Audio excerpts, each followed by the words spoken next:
Hey guys, remember Orphan Red, that flat earther that I made like 2 videos on? Well, for a while I forgot about her, but just yesterday I was being nostalgic on the old videos I made 2 or 3 years ago. Sometimes, I like to revisit channels, so I did a bit of browsing on Orphan Red. She has since changed her channel name and has a lot of podcasts now. Interesting. I picked out a video of hers that talks directly about the flat earth and science, so why not have a look? Apparently she doesn't narrate this video herself. Oh well.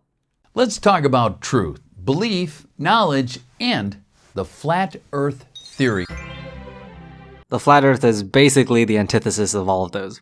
One of the most important aspects of the flat earth theory is that it focuses us to ask ourselves, how do we distinguish what we know to be true from what we simply believe to be true? A lot of people definitely get those mixed up, but if your belief is backed up by scientific consensus, then that's usually a pretty good indicator that it's true. The scientific consensus is the only time in which I'll accept an appeal to authority fallacy. Some people turn to science for help with this, but real science can never offer us truth. You better have a good explanation for this, otherwise I'm gonna lose my shit. The best science can ever say is, here's a useful theory that seems to describe the elements of our world in a way in which it's useful to us for our current purposes.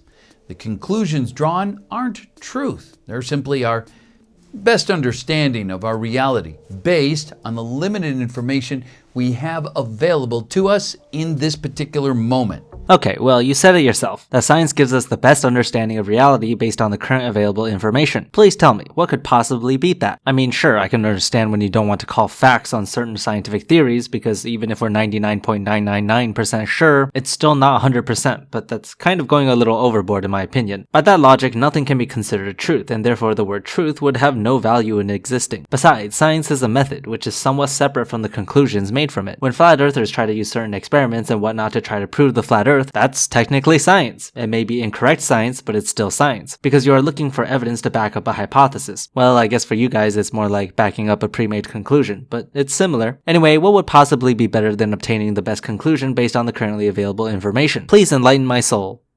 Science can look at swans and collect data about their color. The collected data can be analyzed, put through a statistical analysis software, interpreted Hey, that's part of what I do. through ideas about colors and feathers, and from this, we can draw the conclusion that all swans are white. We can replicate this study and come to the same conclusion again and again. And then some lunatic from the lunatic fringe might come along claiming to have seen a black swan. What a dumb analogy. The idea that all swans being white is a way to understand falsifiability. The story goes like this. The claim that all swans are white is an example of a falsifiable claim, which is good, by the way. Just the observation of one non-white swan is enough to falsify the claim entirely. Ideas must be falsifiable in order to have any sort of scientific integrity. If a claim has no possible way of being proven false, then the claim itself has no value. Religion is a good example of a claim being unfalsifiable. You can't prove that God doesn't exist, no matter what method you use, because the claim in and of itself cannot be disproven. As a result, the claim that God exists is unfalsifiable, and therefore is a bad claim that should be dismissed. If you look at valid scientific theories or ideas that have been proven, you'll see that they're all falsifiable. It's part of keeping integrity. The swan analogy is just an example used to help understand this idea. Meanwhile, you're not using it to talk about anything related at all, and instead you're using it to try to promote an idea of scientific bias and tribalism. But he's crazy. Black swan conspiracy theorists.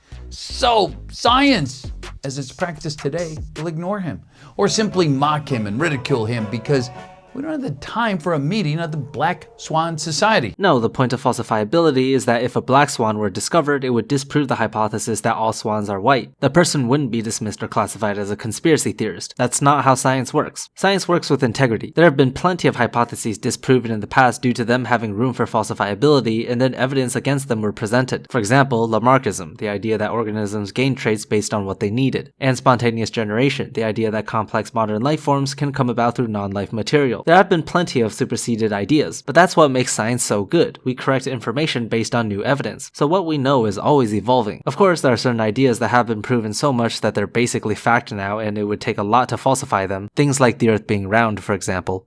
The flat earth theory is very much about insisting that science can be done by individual citizens, that our voices are legitimate. Anyone can do science, there's nothing stopping you. The only difficulty is that for certain subjects you'll need perhaps some expensive instruments. You're not entitled to machinery to conduct your own experiments, but if you're good in your field, you could get grants and whatnot. The other barrier would be expertise. You need the knowledge to be able to experiment on whatever topic it is. Not everyone can research cancer even if they have the machines. You'll need to be educated on cancer to at least some degree. So yeah, those are the barriers, but other than that, anyone can conduct scientific experiments.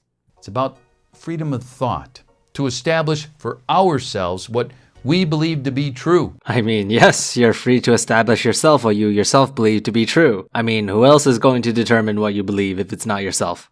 Can't build particle colliders in our basement and test for ourselves that the Higgs boson really does exist. Like I said earlier, you're not entitled to scientific machinery, but you can work your way up there to eventually become one of those scientists who study the Higgs boson. In your viewpoint then, how is anyone supposed to determine for themselves if the Higgs boson exists? How is anyone going to know if the antibiotic is going to cure their strep infection? You can't go around proving everything for yourself, that's inefficient as fuck, which is why you rely on peer reviewing and the integrity of the scientific method to reveal knowledge to you.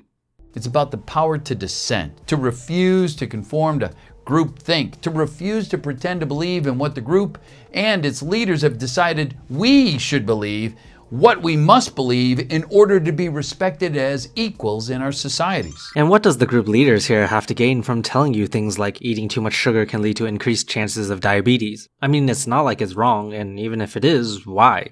In the 1950s, the world was promised a bright future where we would have colonies on the moon, flying cars, holidays in space, and affordable housing for everyone, and glass and metal towers reaching up to the skies. Seems like quite an outlandish claim. Most of what you say are just speculation. When news articles say we probably will have such and such by whatever year, it's usually to build up hype by clickbaiting, which is nothing new when it comes to media. I mean, we're all familiar with that, right? Perhaps some scientists do make these claims about having whatever in the future, but I don't think we should necessarily trust things like that, especially if the claims are just speculation.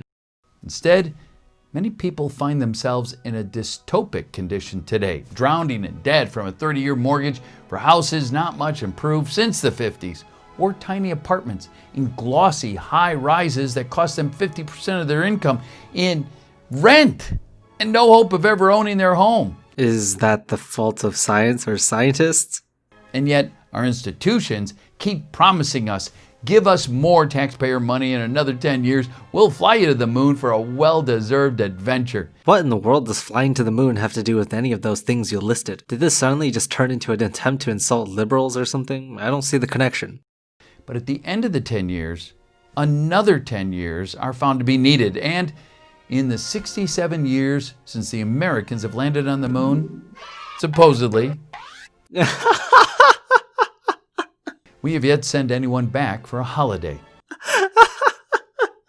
Yes, we haven't, because there hasn't been a reason to go back. If there were more things to study there, then I'm sure it would happen, but recently NASA did announce something about going back to the moon in the next few years. I can't wait for that to happen so I can milk it on my channel. Anyway, another reason is that there was an incredible amount of pressure for the United States to go to the moon. They were competing with a rival after all. That's something that's missing here. Finally, technology to go to the moon hasn't necessarily gotten better over the last few decades, so a trip back to the moon is unjustified, especially since there's nothing much to gain for it. Scientism isn't meeting the needs of human beings, and the results of scientism isn't improving society for the average person. I guess the development of smartphones, medicine, and other technologies isn't improving our lives. More importantly, it's failing to provide us with a sense of meaning that makes the suffering of life bearable. That's not the fault of science. You gotta find your own meaning. Science is only here to tell us about the world in reality. Whether you interpret that as good or bad is up to you. Whereas flat earth theory offers us access to deeper meaning, deeper truths. Nice way to somehow tie it all back to flat earth. So ridiculous. As if flat earth is somehow about deeper truths. It's not even a method, it's a pre-made conclusion. One that isn't backed up by any evidence whatsoever. Like imagine if I came up to you and said, the sun is actually a soccer ball, and that's a deeper truth. Flat earth is about freedom of speech, freedom of thought, and the freedom to dissent from what our rulers decide to impose upon us as truth for today. You know, it's not like science is telling you to believe in certain things, right? It just presents these facts to you. Whether or not you believe them is not the problem of scientists. All science does is give us conclusions. You think the researchers looking at cancer is going to go around making people believe in their research? No, they couldn't care less about the regular population. The vast majority of times, at least. No one's tying you up and making you recite the research experiments that were done in the last couple of years on cancer. Anyway, that's my time today. Thank you to everyone who has stayed till the end of this video. Huge shout out to Fireshard and Liam for being the top patrons this month. I'll see you next week.